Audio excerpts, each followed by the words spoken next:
What is going on, everybody in YouTube? It is Namtox, and I am back with some more Total War 3 Kingdoms. Now, my initial reactions to this were fucking crazy and hype. If you saw For Honor, you saw that I lost my mind with the new Chinese expansion and Guan Yu. My Dynasty Warriors review is going strong.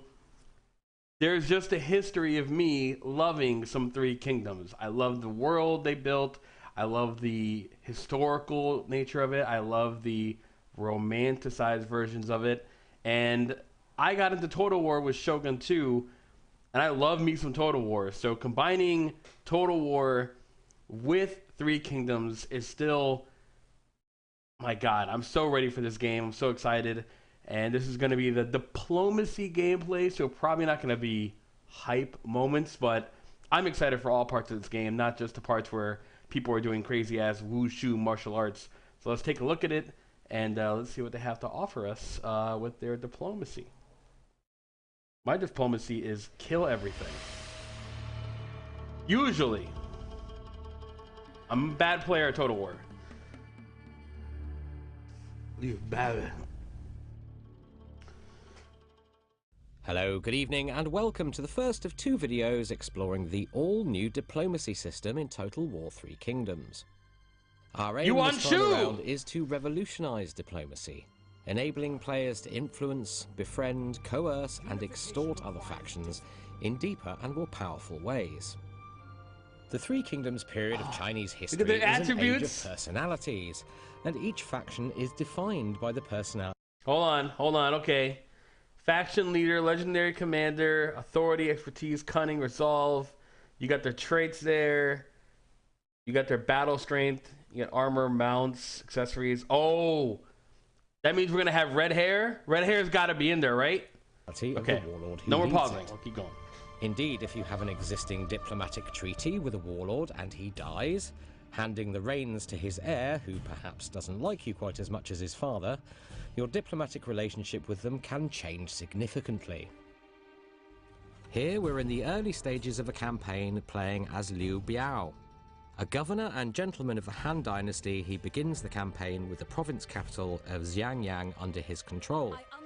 Not a significant territorial holding by anyone's standards, and with no look at the building menus. Food income, which is crucial to public order and military provisioning, will soon become an issue. Plus, he's in the cauldron of potential crises that is the center of the campaign map. However, looking south, we can see that Liu Biao also begins with two vassals under his charge, Cai Mao and Huang Shu. And in Total War 3 Kingdoms, vassals are no longer simple sources of income and support. Cai Mao owns a livestock farm, and as food is now a tradable resource, let's try and make him our campaign breadbasket. Looks like he's got up to 6 units of food he can potentially provide us with, so let's make the request. This feels more like a diplomacy, adding, removing, or modifying offers until that feels like a Total War. Not Total War. Happy with. Asking Cai Mao for Civilization produces like those kinds of games, like a 4X, indicating his unwillingness with the deal on the table. So we have to find something that he values enough in return to sweeten the deal. The quick way to find out his price is to click the Make This Work button. In this case, he's demanding quite a hefty sum, which is sort of understandable, given he's got something of a monopoly on food in the area. But it's quite a sum to sign up to this early in the campaign, so let's try and find something else that might satisfy Liu Bei! Look at him! Elsewhere, you can see that there's quite a raft of new treaties, deals, and options available. I cannot fucking wait for this game. Anything that's impossible to offer or demand in the current negotiation is greyed out, and certain options won't become available until your faction rank advances.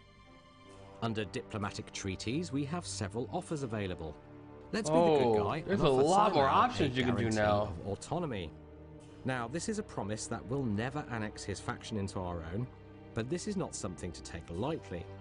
If we were to later break that promise, it would be viewed as an act of treachery and would negatively affect our reputation with all factions. As we can see, it's something he quite likes, but 6 food still outweighs it in his own mind. So let's drop the asking price to 5, and yes, he's willing to agree to that. We propose the deal, and the food will be ours next turn. This method of haggling can be used in all your negotiations as you massage the deal to find something that works for both of you. Oh my As you can god, see, look there's at a lot of new him. tools Sun to play Jian. with. Let's take a quick look at a couple more. Heroism, Awoken Tiger. If you're short on cash, you can request it from another faction, and perhaps offer to pay it back each turn in installments to make the loan more palatable. If you've gained a reputation for treachery, of course, characters will be less inclined to trust you in such matters. However, a loan can really make the difference when you need a quick cash injection. You can also offer to support the independence of another vassal state as it attempts to shake off the yoke of its parent faction. This is basically an offer to support them if they go to war with their owners. It's a great way of weakening a powerful faction by appealing to the underdog to rise That up. almost seems like stuff you get in a Paradox joint, like automatically join them in their war. Hearts of Iron or However, Europa. if you then make peace with the parent faction, I don't play this those will again games, but be I know they viewed have a as lot treacherous of act. really advanced You can now political use the threat maneuvering of you can war do. as a negotiating tactic, though you Shout out must to be McCallion. prepared for the consequences. Perhaps you're on a war footing and running at a budget deficit in order to maintain your armed forces. Let's So say that. you request a regular payment from another faction, and they are disinclined to lend. You then threaten to go to war with them if they don't comply. Now at this point, the faction compares your military strength to its own, and weighs up a host of other factors, such as the number of wars it's already engaged in, which of you has the best and strongest allies, and your treachery rating, for example. Okay.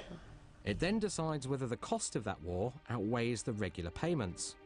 And crucially, unlike peaceful negotiations, when you saber rattle the AI like this, you won't see the usual evaluation figures, making it a much riskier gambit.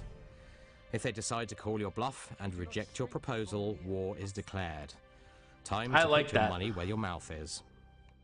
It Certain gives like a core whole more diplomacy risk functions reward can also for be approached using issuing the new demands quick on deal people. menu. 'Cause before it was And kind of this like, is a nice whatever. quality of life If they say improvement. no, they don't care. You just If try we it select again. non-aggression pacts, for example, we can see all the known factions who are capable of entering into such an agreement with us, color-coded by who definitely will, who might, and who definitely won't. You can swiftly set up a host of agreements Look at that via the map. quick deal Oh, menu, man. and you can still Sorry, I'm like haggle nerding in out order over to non-crazy fine-tune stuff, deals but with I'm those just excited maybes. about this. Okay, we'll leave Liu Biao to carve out his fledgling empire for now, but in short, diplomacy in Total War has changed enormously. With so many more levers to pull, chips to barter, and with a superfine level of control, a dedicated diplomat can engineer situations which were simply not possible before. Stay tuned for part 2, in which we'll explore the new forms of alliance you can forge, the reintroduction of an old fan favourite feature, region trading, and much more besides. Okay.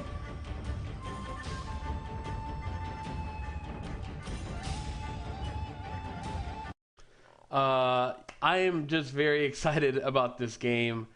I like that they're showing more than just the obvious stuff, right? Like we can show the martial arts, we can show the people you know, we can show Lu Bu, we can show Guan Yu, my favorite.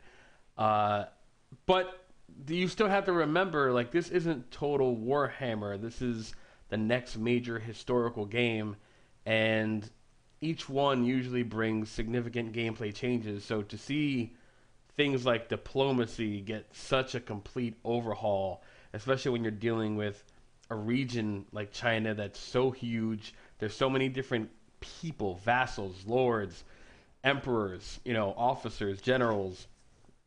It just seems like getting the foundation is really important so that the game is more than just let's get our fancy units together and smash. Like that's going to be a part of the game, no doubt, but you gotta have like the rest of it, because part of that time period that makes it so interesting is all the shifting alliances and the dynamics. Like there's some people who don't realize, like at the Battle of Yellow Turban, like Cao Cao and you know people like Liu Bei were all on the same side, and then power shifted and he wanted to become emperor. Like there's the actual story behind how that whole period came to be is all about diplomacy and people grabbing power and people trying to take it and alliances and then people betraying each other.